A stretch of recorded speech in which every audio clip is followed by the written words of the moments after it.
Hi, this is Leslie, and in today's video I will be talking a little bit about mysticism or Sufism.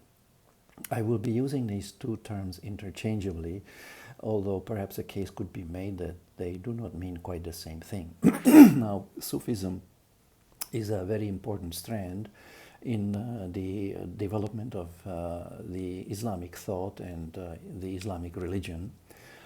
In a sense that it distinguished itself from other approaches to Islam by its emphasis on the inner spiritual experience of Islam, a sort of direct connection with the Creator through a mystical experience which somehow transcends rationality and cannot be very well articulated using ordinary language, but rather it is something that has to be experienced. Now, I have one time attended a Sufi gathering, and I'm not sure which denomination it was. It was in Malaysia, so I think possibly it was the Naqshbandi or some similar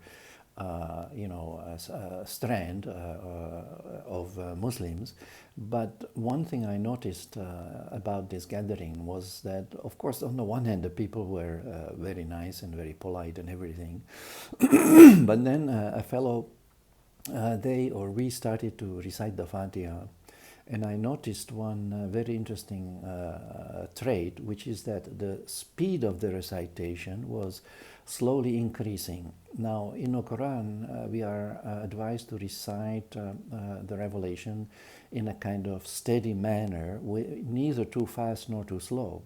So here I thought, because the recitation was increasing in speed, this represented a departure from the way the Quran advises us to recite the Fatiha. So I was immediately taken aback by this phenomenon. And in fact, it continued, and each time the Fatiha was recited again, and it was recited about 30 or 40 times, the speed increased until really the gathering of the Muslims that I was reciting the Fatiha with really kind of worked themselves up into what to me was really a frenzy, really. So I felt that there was an element of fanaticism here, and it did, in fact, for that reason it was therefore quite dangerous. Because people in such a state of mind could do anything. And not only that, as I mentioned earlier, the fact that they were reciting the Fatiha so fast, to me actually showed a certain degree of disrespect for the book and for the Fatiha, and to say nothing of the author of the Fatiha.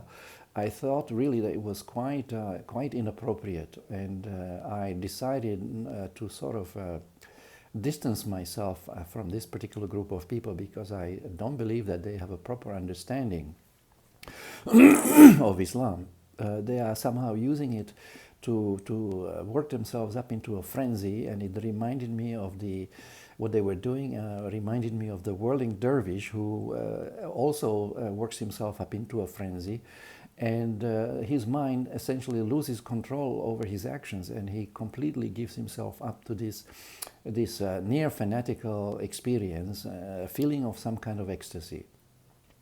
Well, I couldn't see any ecstasy in it. I just thought it was a very troubling sight. So that was my impression of attending a kind of a Sufi gathering, and I saw firsthand with my own eyes, and I heard with my own ears what transpired there.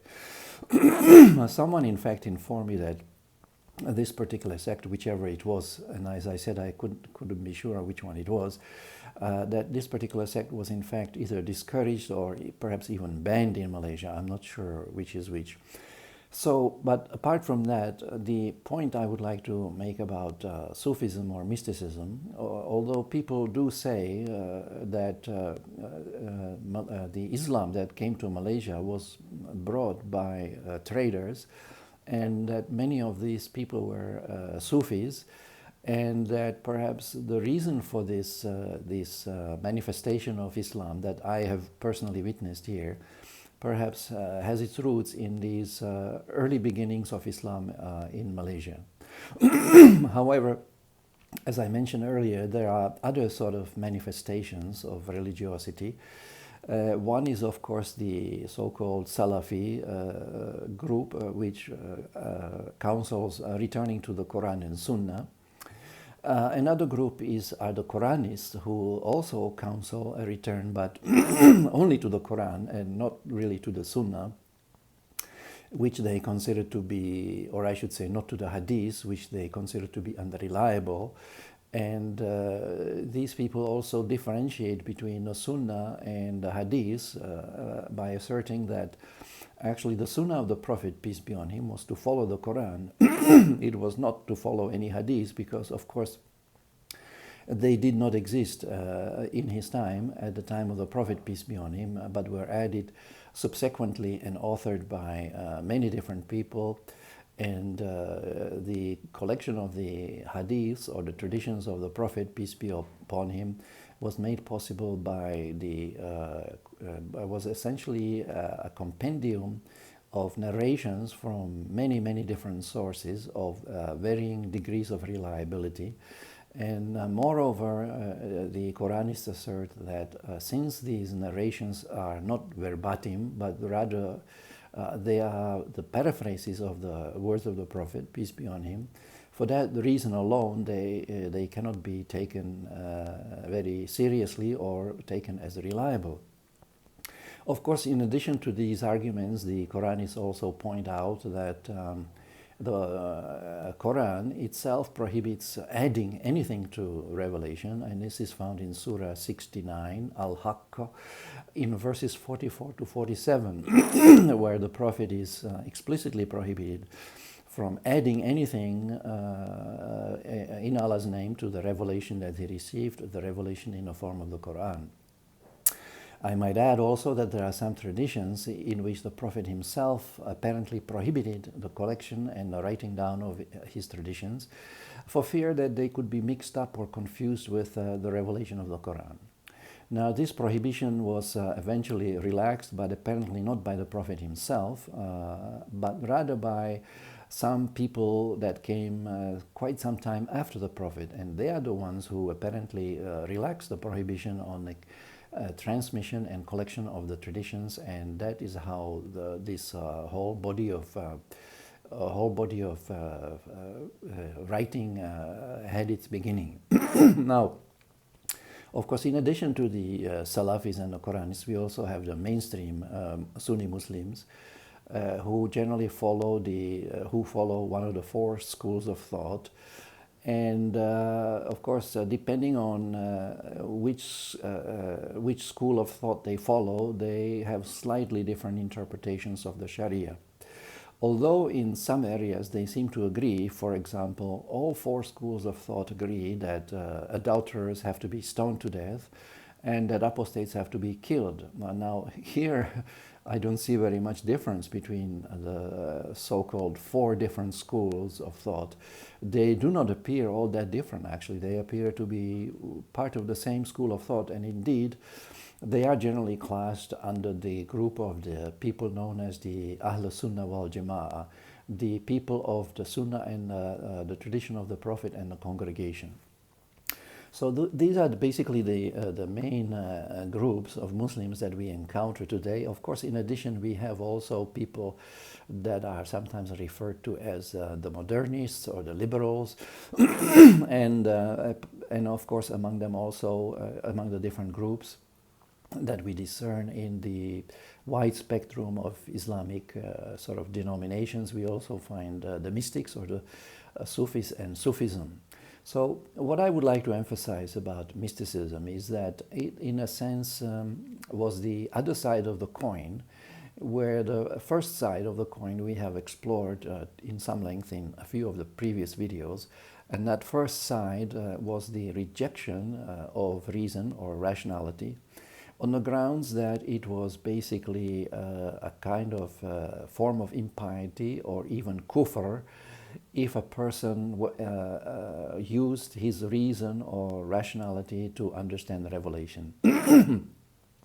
this whole debate arose out of the struggles between the so-called traditionalists and the rationalists, where the rationalists maintained that the right way to interpret and understand and apply revelation was through the application of reason or the human intellect, while the traditionalists insisted that the right way to understand, interpret, and apply revelation was by applying tradition. So the designation of reason or rationality as in religion as a form of kufr or unbelief was, I believe, one way in which the traditionalists tried to discredit reason and rationality and thereby undermine the arguments of the rationalists.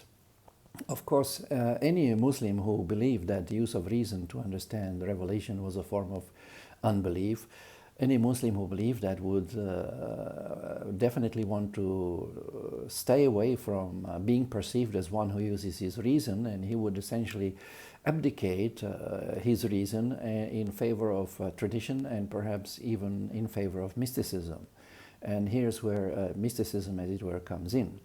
So the mysticism was part of the, I think, a reaction against the rationalists who tried to convince people that the way to understand revelation was through the use of reason. Here, the traditionalists insisted that for the purpose of understanding revelation, we need to use tradition, while the Sufis insist that the best way to understand revelation is through the so-called mystical experience that presumably not everyone could have. So the criticism of the Sufis basically amounts to the view that they have really sacrificed reason or human rationality in favor of this mystical experience. Other effects of Sufism include fatalism. Since there is no room for reason to make any decisions, they claim that everything is basically decided by Allah, and that we have no free will, and therefore that we have to resign ourselves to whatever fate has been prescribed from us from even before we were born.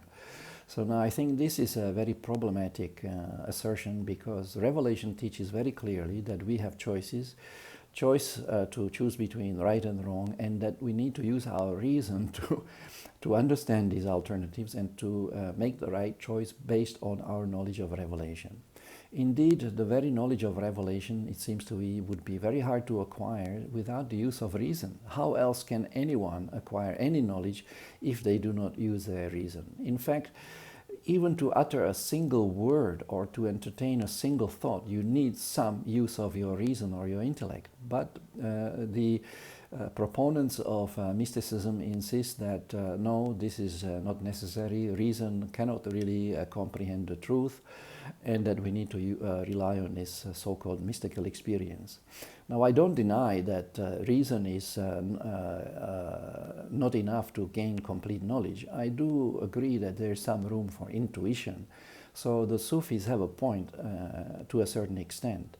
I would say that reason may be seen as a necessary but not a sufficient condition of attaining full awareness or complete awareness of revelation. So be that as it may, what I have been trying to say in this talk is that the effects of the Sufism or mysticism have had their downsides, and we need to overcome this. Another problematic assumption in the thinking of the mystics is that there is no link between cause and effect, and this also caused tremendous damage, I think, to the Muslim civilization. Not only did it retard the development of the sciences and technology in the Muslim world, but I think it also made it harder to understand revelation, because in fact there's a lot of evidence in the Quran that cause and effect are very important aspects of creation and what happens in the world. For instance, we find in the Quran a question to people, do you make it grow or do we grow it? And this is a reference to the growth of plants and all kinds of vegetation. And we are advised here that Allah is the cause of the growth and we are not the cause of this growth. And therefore we should take heed and give Him the kind of acknowledgement or recognition that in fact is called for. So I think that's all for now. Thank you very much for watching. We'll see you next time. Until then, Assalamu alaikum wa rahmatullah wa barakatuh.